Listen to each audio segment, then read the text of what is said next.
तो 2 साल क्या वो पकौड़ा तल रहे थे सुशील जी? शीशे के मकान में रहने वाले अपने हाथों में पत्थर न लें। तो इसलिए नैतिकता का प्रमाण पत्र भारतीय जनता पार्टी और उसकी विचारधारा न कहे तो बेहतर है। भारतीय जनता पार्टी के मैनिफेस्टो में 19 लाख नौकरी देने की बात कही गई है, लिखित प्रमाण है। सरकार जो बन जाती है, चुनी हुई सरकार जो सरकार बन जाती है अपने नंबर के आधार पर, उसमें तोड़ फोड़ करने की उनकी आदत मणिपुर से लेके, गोवा से लेके, महाराष्ट्र से लेकर के, मध्य प्रदेश से लेके, यह प्रयास उनका चलता रहता है। 2015 का इतिहास आपके और हमारे सामने है और इस इतिहास में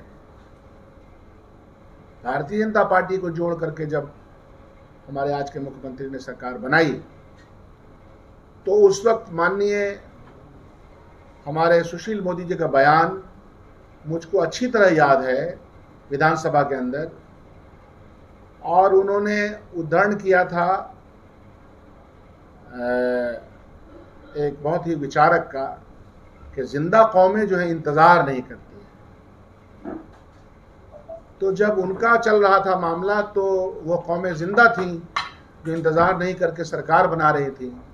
अब जब हमारी सरकार नंबर के आधार पर, डेमोक्रेसी में विधानसभा के अंदर नंबर्स आर इम्पॉर्टेंट और वो एब्सोल्यूट से ज़्यादा नंबर्स की सरकार है, तो उनको अपना वक्तव्य वही याद रखना चाहिए सुशील मोदी जी को।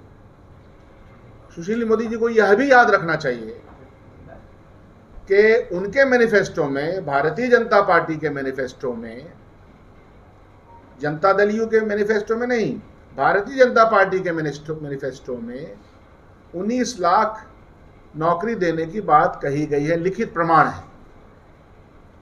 तो 2 साल क्या वो पकौड़ा तल रहे थे सुशील जी माननीय प्रधानमंत्री जी के साथ? क्या कर रहे थे? तो इसलिए शीशे के मकान में रहने वाले अपने हाथों में पत्थर न लें, और जब आप किसी पर उंगली उठाते हैं तो 4 उंगली आपकी तरफ दर्शाती है, आपको यह एहसास दिलाती है कि तुम कहाँ खड़े हो।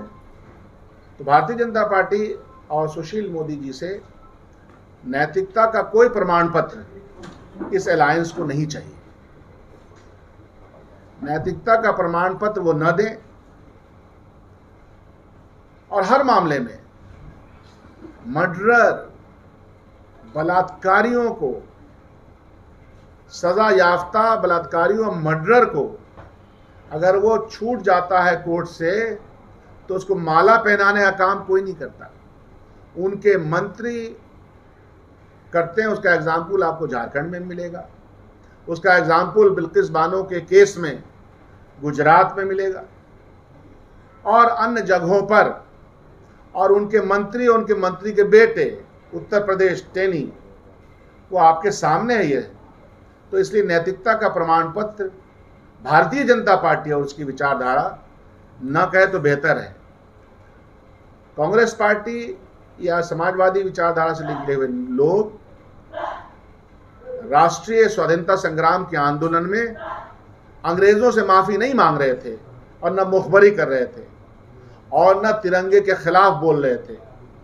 उनके रेजोल्यूशंस हैं जो उनके ही पत्रों में छपे हैं, उनके ही अखबारों में और ऑर्गेनाइजर में और 5 जन में छपे हुए उनके वक्तव्य हम सब लोग को याद है।